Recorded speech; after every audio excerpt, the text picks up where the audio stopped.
बलिया की बैरिया विधानसभा सीट जो इसमें पूरे प्रदेश की हॉट सीट बनी हुई है, क्योंकि यहाँ से भारतीय जनता पार्टी के चर्चित विधायक सुरेंद्र सिंह बगावत कर चुके हैं और अब वीआईपी पार्टी के टिकट पर चुनाव लड़ रहे हैं। पब्लिक आंदोलन ने उनसे दो टूक बातचीत की। किस प्रकार से आप देख रहे हैं, कौन सी ऐसी बात हो गई जिसमें आपको अपमान लग जो है? बलिया लोकसभा का जो सांसद है वो जो है 50 बीघा सुदिष्ट बाबा पशु मेले की जमीन को अपने भांजे के नाम से फर्जी रजिस्ट्री करा करके हड़पने की कोशिश कर रहे थे।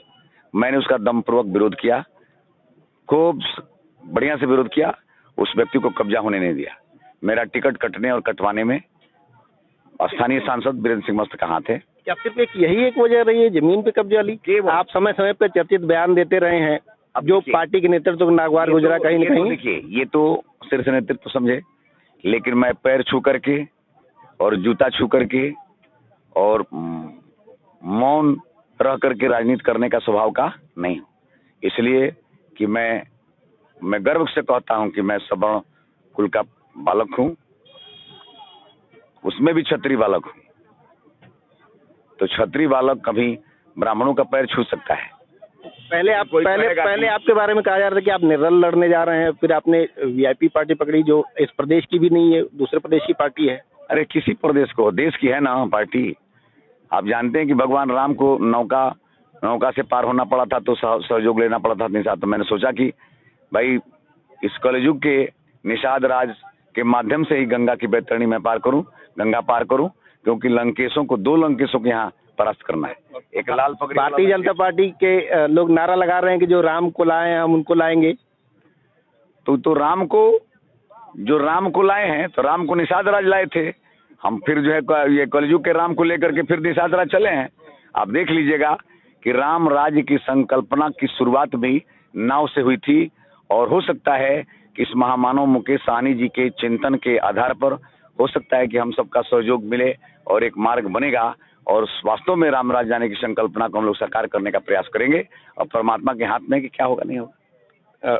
विधानसभा चुनाव के 4 चरण हो चुके हैं, 3 चरण बाकी हैं, जिसमें पूर्वांचल महत्वपूर्ण है। आपको क्या लगता है क्या मुद्दे हैं इस बार के उत्तर प्रदेश की विधानसभा के चुनाव में?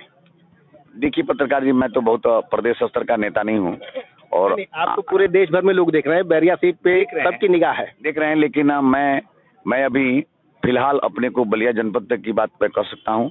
बलिया जनपद में भारतीय जनता पार्टी का कोई खाता नहीं खुलेगा, ये मैं कह सकता हूँ। क्या वजह रही कि बलिया जनपद में चंद्रशेखर जी भी रहे जो प्रधानमंत्री रहे, और एक से एक यहाँ से मंत्री रहे जो प्रदेश की कैबिनेट में रहे विभिन्न सरकारों में, बलिया जनपद का विकास उतना नहीं हो पाया अभी तक? हकीकत है कि बलिया जनपद के विकास करने की सोच रखने वाले नेता यहाँ पैदा ही नहीं हुए। अपना व्यक्तिगत विकास करने की बात सोचते थे। मैं तो अपने 5 साल के अल्प काल में ही अपने समाज के लिए, गरीब समाज के लिए, कमजोर लोगों के लिए राजकीय पॉलिटेक्निक, राजकीय महाविद्यालय विज्ञान वर्ग और राजकीय इंटरमीडिएट कॉलेज नवरंगा में 3 संस्था ला करके इंसान को एक शिक्षित इंसान बना करके उसके जीवन में खुशहाली लाने का प्रयास किया हूँ। और पूज्य योगी आदित्यनाथ जी का इसमें बहुत बड़ा सहयोग है कि हमको उन्होंने इस काम के लिए श्रेय दिया है। तो भारतीय जनता पार्टी में अभी तक आप रहे, इस चुनाव के ठीक पहले तक, भले ही आप समय समय पे बयान दे के अपना बताते रहे हो कि नहीं मेरी सोच अलग है भारतीय जनता पार्टी के नेतृत्व से विभिन्न मुद्दों में, क्या डबल इंजन की सरकार, जैसा कि लोग कहते हैं डबल इंजन की सरकार के द्वारा विकास कार्य कराए गए, क्या ये विकास कार्य आपके इस चुनाव में मुद्दा बनेंगे या फिर वही जातिगत व्यवस्था? देखिए, उत्तरी भारत में तो यदि पवित्र मन से कहा जाए तो कुछ प्रजातांत्रिक स्वरूप गंदा हुआ है।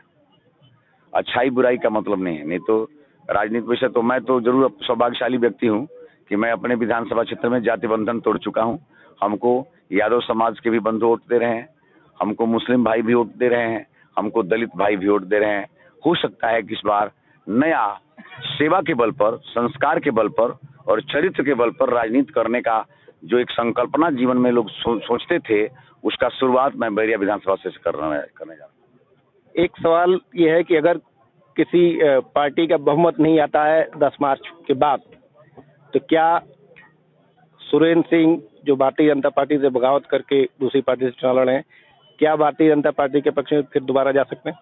देखिए पत्रकार जी, अब जो है किसी पार्टी से संबंधित मैं व्यक्ति हूँ, और उस महान मानव ने, राष्ट्रीय नेता ने हमारे घर पर हेलीकॉप्टर के माध्यम से टिकट भेजा है। कहीं मैं अभी घूम रहा था, लोगों के बीच में भी गया था, तो एक चर्चा कहीं न कहीं से ये ऐसी आई कि चुनाव के बाद अइबे करिए अपने और कहाँ जी हैं।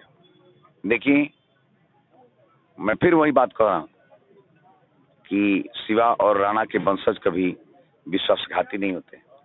जिस मुकेश सहनी ने मेरे ऊपर इतना विश्वास किया है, सम्मान किया है, उसकी भावना का अंतिम दम तक। तो बिहार में तो ये पार्टी एनडीए की गठबंधन का हिस्सा ही है, भारतीय जनता पार्टी के साथ ही है। ये उनका भावना होगा कि एनडीए के घटक बन करके उत्तर प्रदेश में रहना है तो रहेंगे। क्या ऐसी कोई गुंजाइश बन सकती है कि आप समाजवादी पार्टी गठबंधन को भी जो है सपोर्ट कर सकते हैं? ये विषय मेरा व्यक्तिगत नहीं हो सकता है। मैं अपने राष्ट्रीय नेता के भावना के आदर में ही जो भी करना होगा करेंगे, और मुझे तो जितना चुनाव है ही है, इसमें कोई दो राय। हमारी पार्टी तो हो सकता है कि हम लोग 10 सीट जीतें, इसमें कोई दो राय नहीं है। हो सकता है कि 7वें चरण के चुनाव में मैं भी चुनाव प्रचार करने के लिए आदरणीय मुकेश सहनी जी के साथ हेलीकॉप्टर पर मैं भी रथ यात्रा पर सवार होऊंगा और कोशिश करूंगा कि अपनी पार्टी को आगे बढ़ाने के लिए उत्तर प्रदेश की धरती पर भी हम प्रयास करेंगे। बहुत बहुत धन्यवाद हमसे बात करने के लिए। ये थे सुरेंद्र सिंह जी, बैरिया के चर्चित विधायक, जो इसमें बैरिया सीट पर पूरे प्रदेश और देश की नज़र लगी हुई है, क्योंकि इन्होंने समय समय पे अपने बयानों के द्वारा नेतृत्व को ये एहसास कराया है कि ये जनप्रतिनिधि हैं, दल प्रतिनिधि नहीं। अगर ये आपको कार्यक्रम अच्छा लगा हो तो प्लीज़ इसे सब्सक्राइब करिए, शेयर करिए और लाइक करिए। बहुत बहुत धन्यवाद।